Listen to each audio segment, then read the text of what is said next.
la ruta del dinero K, en la cual, bueno, se decidió el traslado a la cárcel de Marcos Paz para comenzar a cumplir con sus penas de lavado de dinero de algunos detenidos.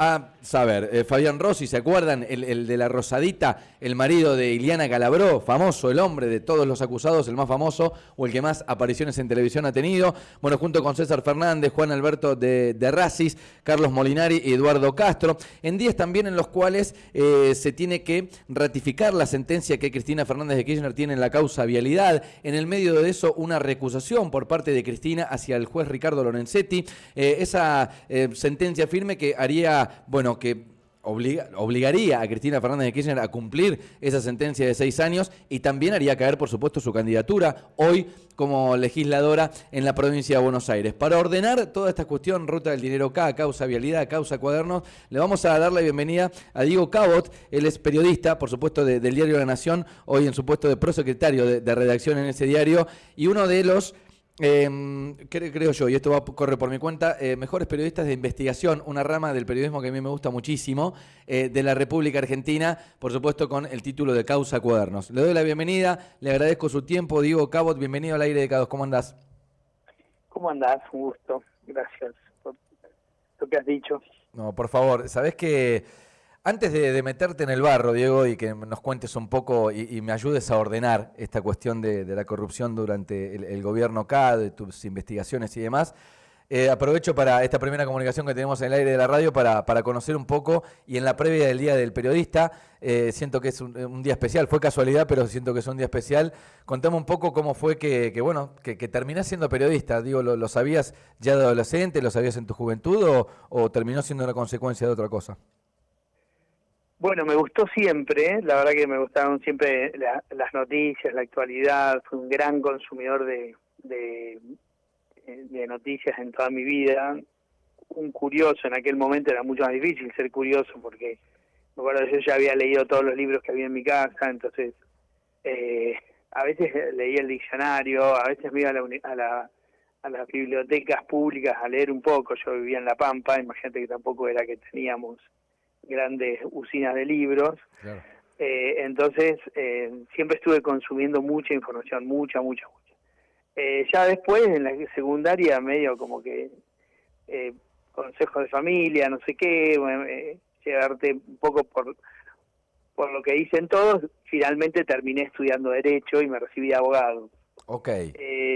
Porque me decían, bueno, pero de ahí te puedes ir a otras ramas, cosa que es verdad, te puedes ir, el derecho es lo suficientemente amplio como para moverte por muchas ramas de la profesión, pero también es verdad que los trabajos te los dan o sea, cuando estudias abogacía y te estudias con abogados y todos tus compañeros son abogados, las propuestas de laburo son de abogados, no de periodistas. Claro, pero digamos que la salida laboral, en la comparación, hubo un momento que el periodismo estaba como en tela de juicio. Hay un puñado solamente de periodistas a los que les va bien.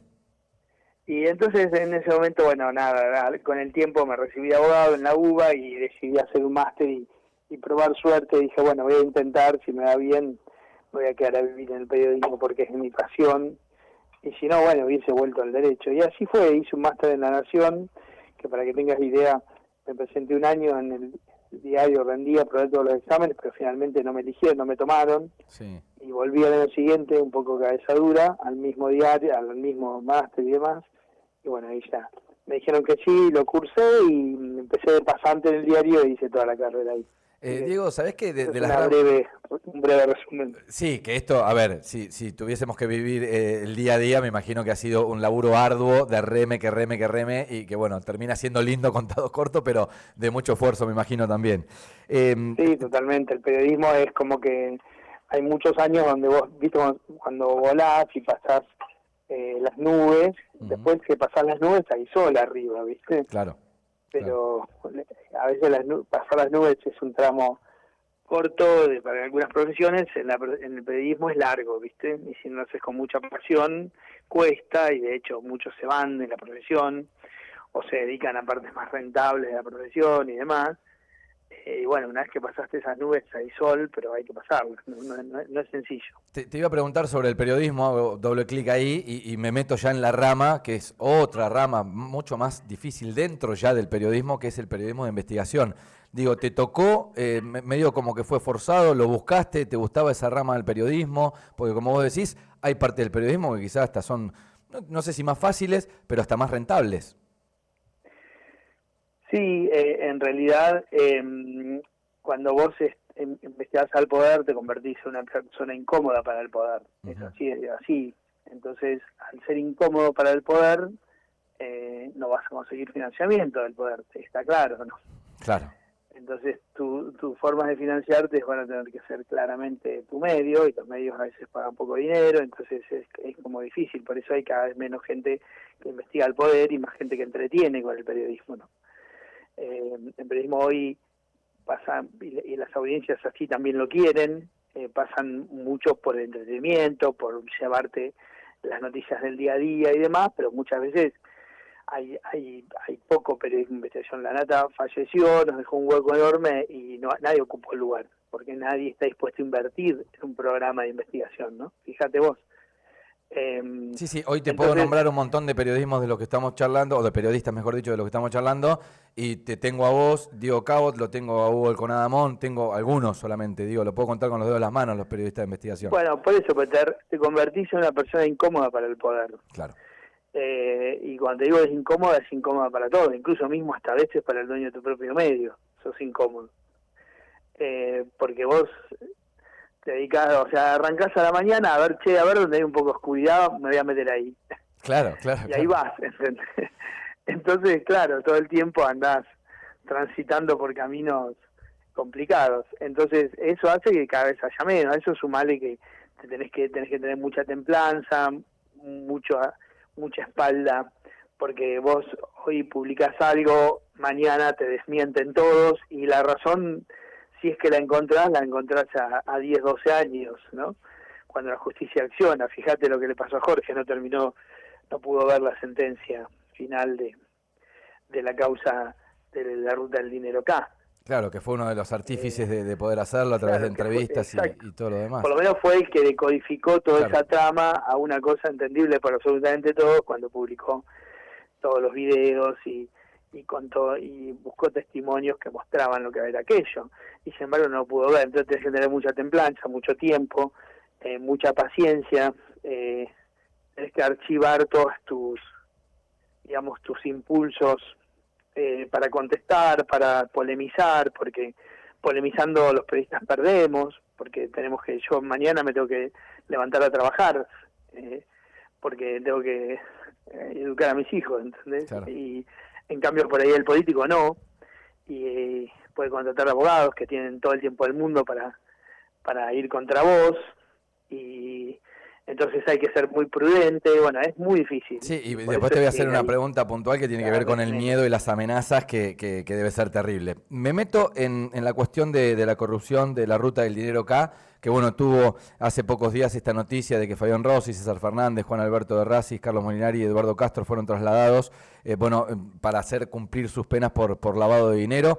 Necesito que me ayudes a ordenar. A ver, yo te tengo a vos relacionado inmediatamente, yo hablo de Diego Cabot y hablo de los cuadernos, ¿sí? Causa cuadernos que llegaron a tus manos en algún momento, ya me contarás de qué manera, en la cual parecía como una especie de bitácora, recorrido, parecía un manual de cómo la corrupción se iba dando día a día, de cómo recorrían los políticos y algunas personas que pertenecían al gabinete de la presidencia en aquel momento, con cometas, con bolsos llenos de dinero, pagando cuestiones de obra pública. Pero ayúdame un poco a desentramar. A ver, comencemos por lo de Cristina. Hay una sentencia que debería quedar firme en los próximos días y que podría hacer caer también la candidatura de Cristina.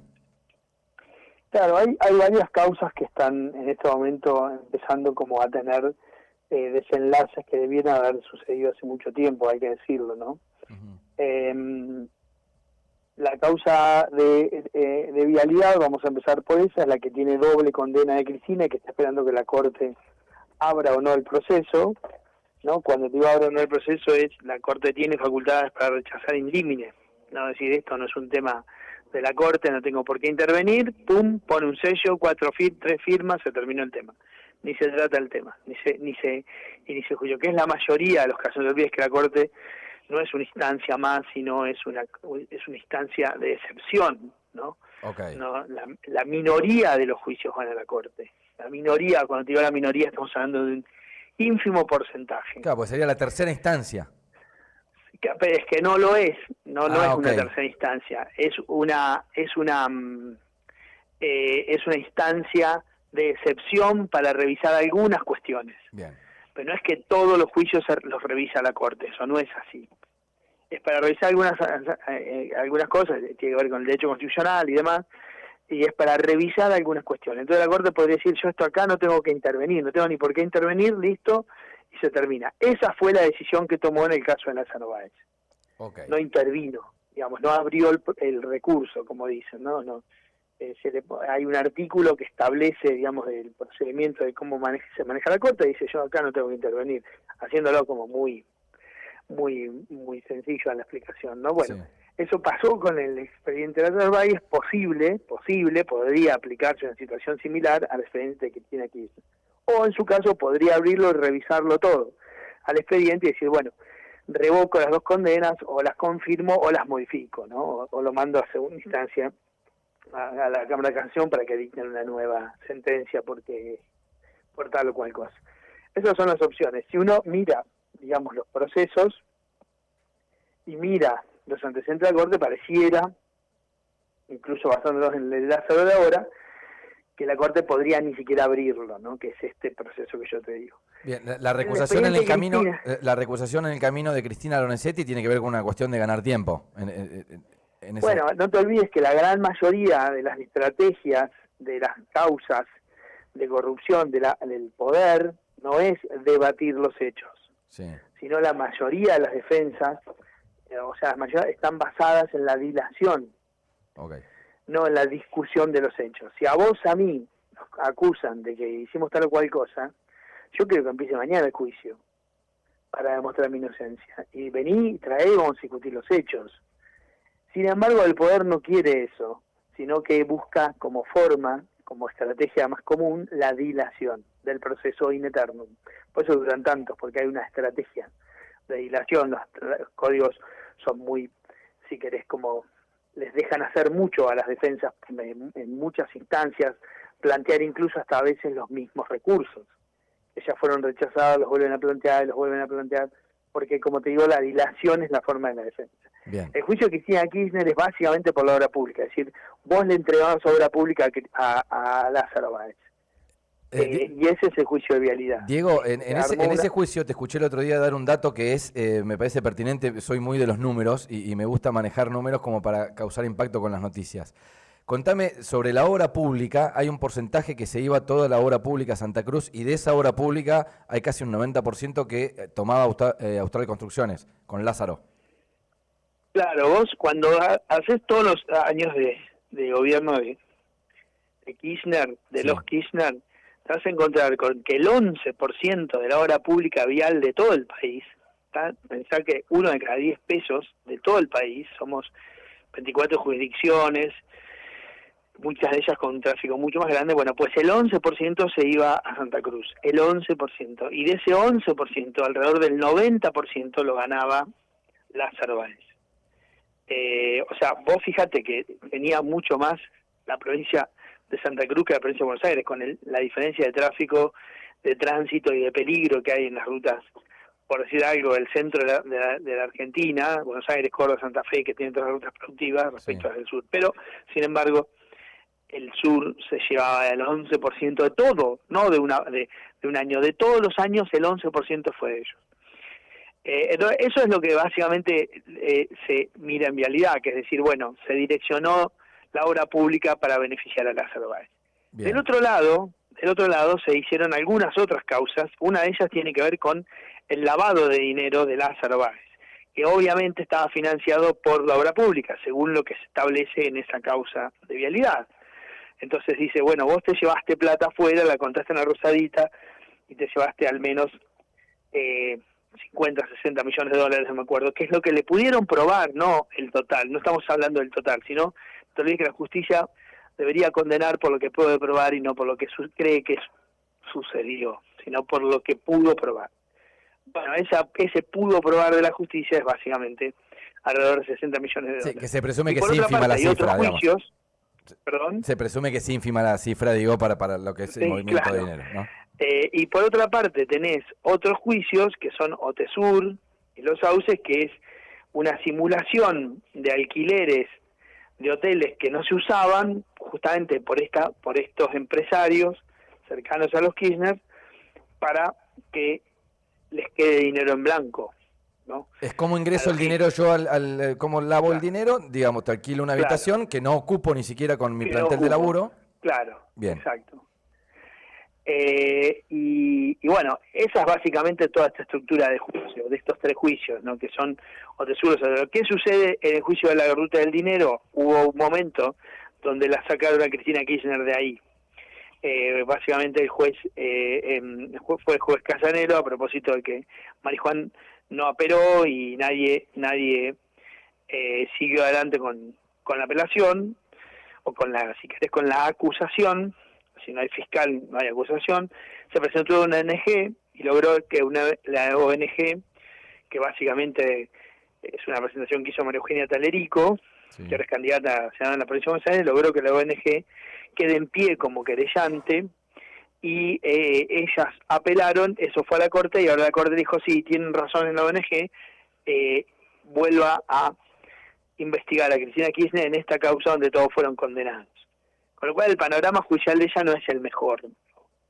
Y si querés, para rematar, en noviembre, el 4 de noviembre, es la fecha que la justicia decidió para que empiece el caso Cuerno, donde ella también está acusada de una asociación ilícita a propósito de entregar contratos, ya sea de concesiones, de obra pública, de lo que fuere, y recaudar dinero con un sistema que manejaba muy de cerca debido para la justicia, muy de cerca debido Barata y todo ese entorno, ¿no? Claro, la causa Cuadernos termina siendo una causa por el peso de la prueba, porque digo, los cuadernos no eran ni más ni menos que una prueba de todo lo que sucedía alrededor de todo lo otro, ¿no? Digamos, es cómo lavar el dinero, a quién había que pagarle y todas esas cuestiones. Y ahí me quiero meter porque yo creo que debe ser la investigación de tu vida, no sé si habrá otra, pero entiendo que yo te tengo relacionado con eso. Contame un poco en detalle cómo es que aparece la investigación de Cuadernos en tu vida. Bueno, hay un poco de casualidad y algo de causalidad. Yo, la verdad que vivía en un lugar mientras estaba construyendo, y eso, vivía en un lugar, en Buenos Aires, pegado a mí, en el departamento, en el edificio al lado, vivía un hombre que un día me cruzó en la calle, me dijo, mire, Diego, yo vivo acá al lado, leí uno de sus libros, me trajo un libro para que se lo firme, se lo había regalado el hijo hace mucho tiempo, no sé qué, y un día me empezó a contar alguna historia del entorno de Vido que yo no conocía, ¿no? O sea, si yo quiero hacer un perfil tuyo y le pregunto a los chicos que trabajan con vos, bueno, seguramente me van a contar algo, pero si le pregunto a tus compañeros del secundario o de la primaria, me van a contar otro perfil tuyo, seguramente, pues. Entonces él me empezó a contar algunas cosas que yo no sabía. Y dije, bueno, ¿de dónde saca información esta gente? Y yo un día me contó que su amigo era el chofer de Barata y demás.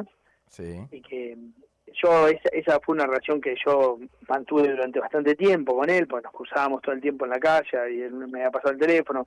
Yo le preguntaba algunas cosas, ¿viste?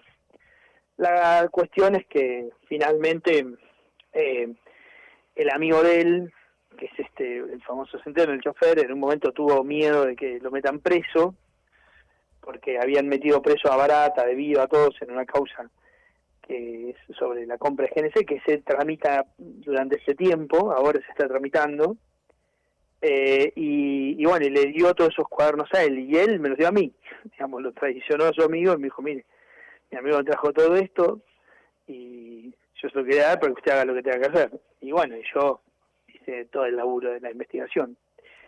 Y hice un día que decidí compartirlo con la justicia, o sea, hacer la denuncia, porque me parecía que era algo que si se conocía así, si yo lo publicaba y se conocía, había mucho problema después para... Claro, había mucha posibilidad de que se pierdan las pruebas, ¿no? Se cae la prueba automáticamente porque toma estado público y no puede ser parte de un proceso judicial. ¿Te acordás el momento en que te los entregó? ¿Podés darnos un detalle? Digo, me parece como...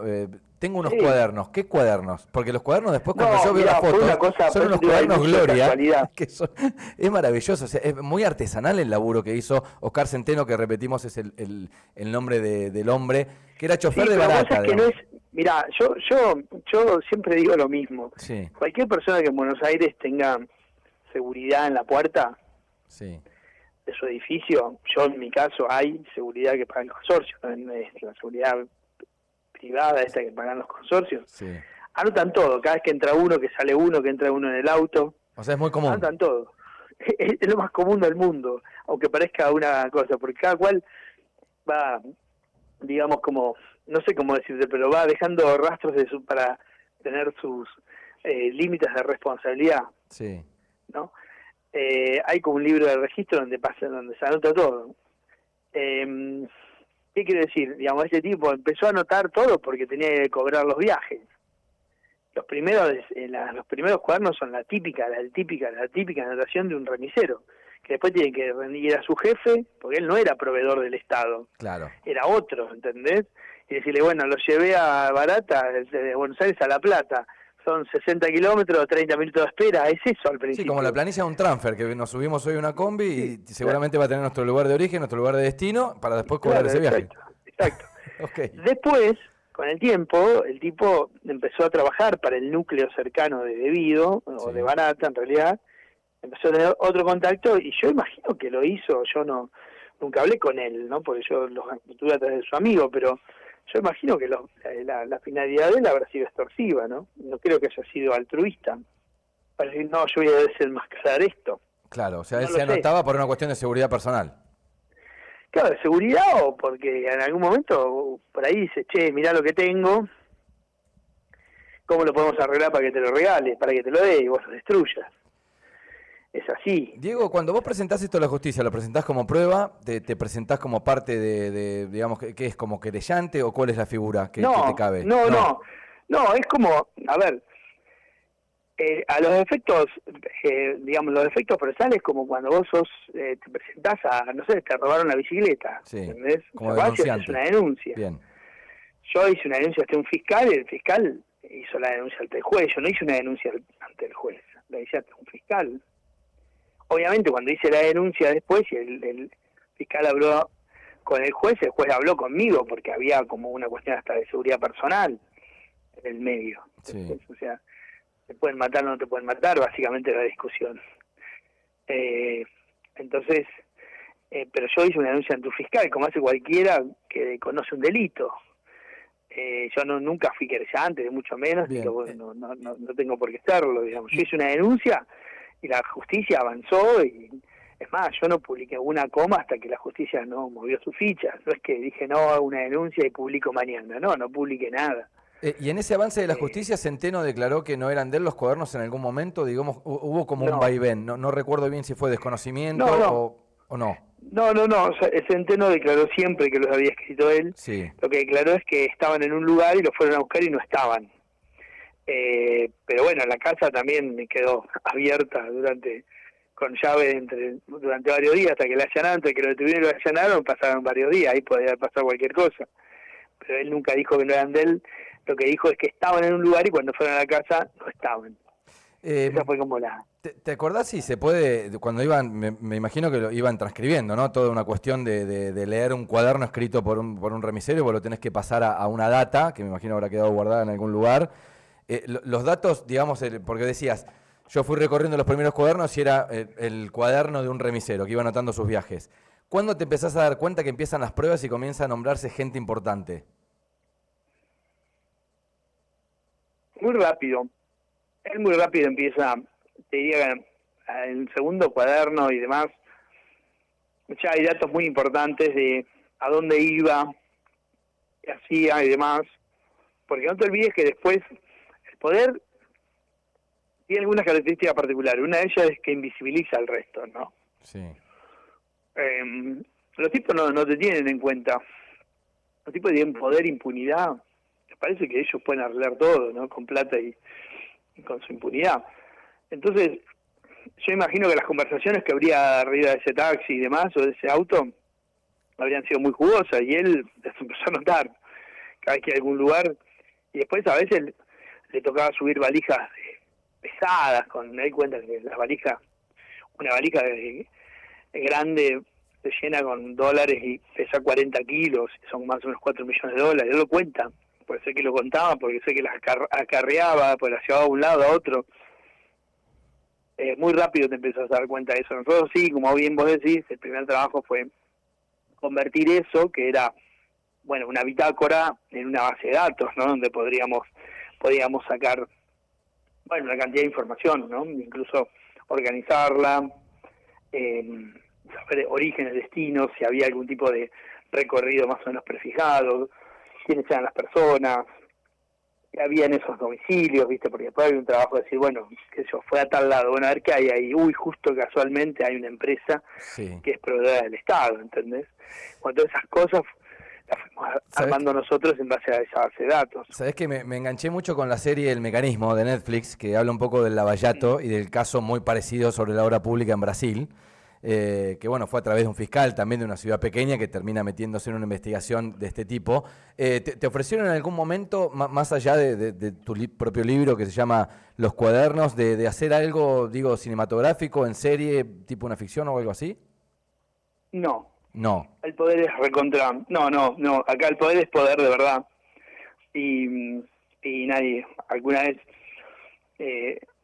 algunos sí, me dijeron, bueno, vamos a ver, y cuando fueron a ver quién lo podía financiar, nadie está dispuesto a financiar algo que involucra al poder, que es tan cercano en Argentina a todos. Así que no, nunca. Claro, tiene que ver con la existencia hoy de que esas personas se están candidateando, digo, capaz que con el paso del tiempo puede llegar a suceder. Claro. Sí, candidateando, son amigos o son socios, está mucho más entrelazado el poder de lo que uno imagina. No hay tanta grieta, decís vos. No hay tanta grieta arriba, hay mucha menos. Ok, voy con esta, casi con una sonrisa nerviosa en los labios, te pregunto, ¿temiste por tu vida? Digo, tu nombre, Diego, empezó a aparecer como el investigador de estas cuestiones en un montón de lugares. No sé si era una fama que vos estabas buscando, porque me imagino que tiene que tener alguna consecuencia negativa también ser tan conocido. Sí, claro, tuvo, y sí, tuve mucho temor en un momento. La verdad que sí. Y amenazas prácticas, Diego, que... De todo, lo que te imagines. Okay. Robos, en fin, eso. De todo yo decidí como tratar de que eso no sea parte ya de más trascendencia sobre el asunto, pero sí, fue y es Sí. duro porque además tenés como que te hacen mucho vacío, ¿no? Uh-huh. Mucha gente cercana te hace un vacío muy grande porque, como te digo, te convertís en una persona incómoda. Yo siempre digo que, y hoy alguien me preguntaba y le dije exactamente lo mismo, que nunca nadie dijo las cosas que dijeron los periodistas de mí, ¿no? Ahora cuando muchos se escandalizan de lo que dice el presidente, si yo sí hice un compendio de lo que dijeron mis colegas de mí, cosas que nunca jamás ningún político dijo, y las dijeron mis colegas. Y nunca jamás nadie me llamó para chequear tal o cual cosa, la decían.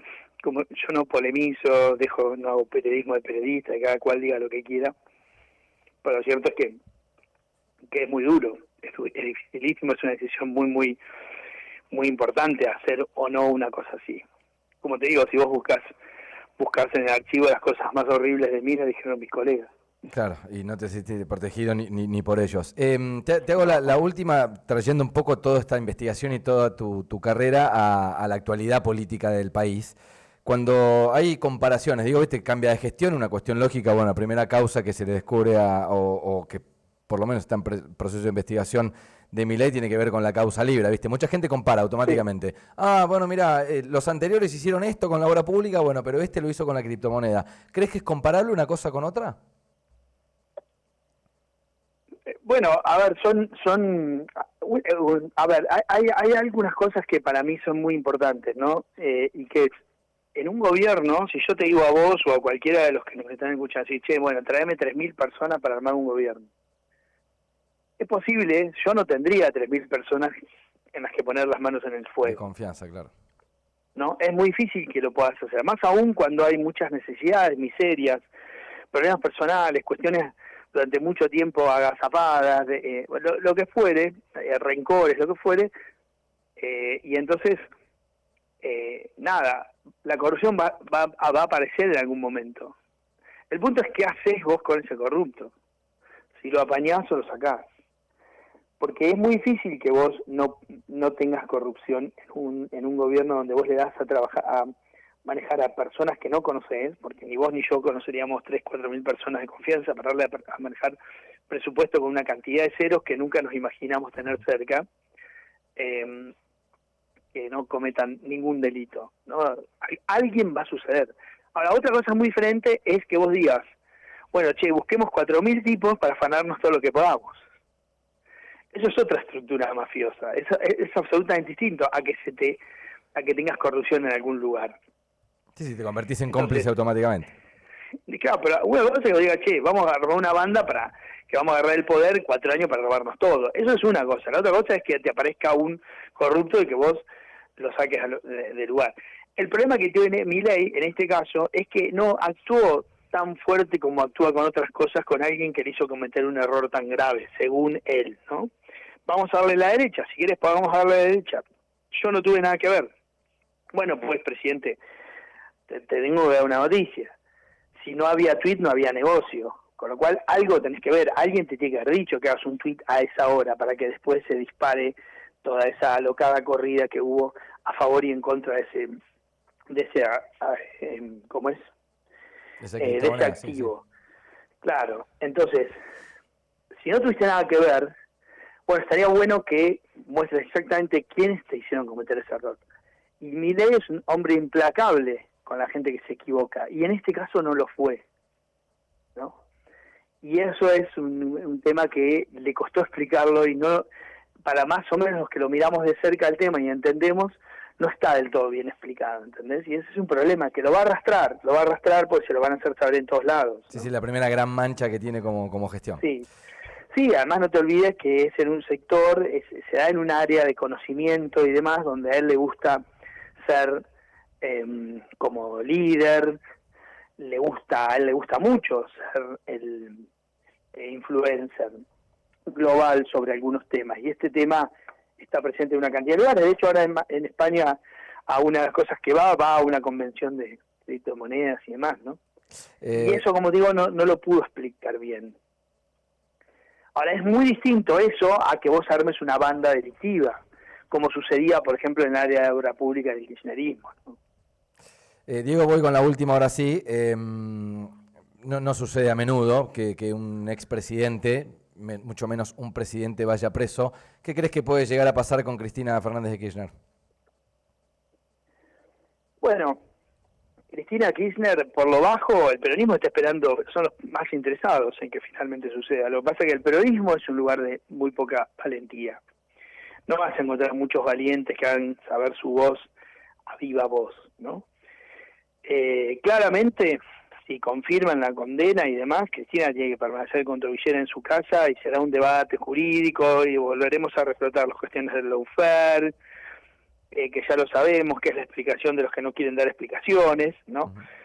Y será una secuencia conocida. Yo creo que al principio va a ser una cuestión de inestabilidad, genera inestabilidad, pero con el tiempo me da la sensación que la Argentina va a saber procesar, ¿no? Va a saber procesar porque en algún punto ya hay un electorado que dijo basta estas prácticas, lo hizo a través de Macri en su momento y después lo volvió a hacer a través de Milei ahora, y ya hace bastante tiempo que está diciendo el electorado basta de estas prácticas, se terminó. Sin duda que Cristina lo va a usar para llevar harina a su costal, agua a su molino, como quien dice, pero lo real es que yo imagino que la sociedad con el tiempo lo va a saber procesar. De alguna vez Menem también fue preso poco tiempo y a una quinta donde la pasaba mejor que en libertad, pero lo cierto es que también fue preso, ¿no? Diego, gracias por este contacto, por esta charla tan amena, que tengas un gran día mañana. Bueno, les mando un saludo enorme y también felicidades a ustedes. Diego Cabot, periodista, bueno, hoy prosecretario de redacción en el diario La Nación y uno de los artífices de lo que tiene que ver con lo que terminó siendo una causa judicial, la causa de los cuadernos, pero que primero fue una investigación periodística.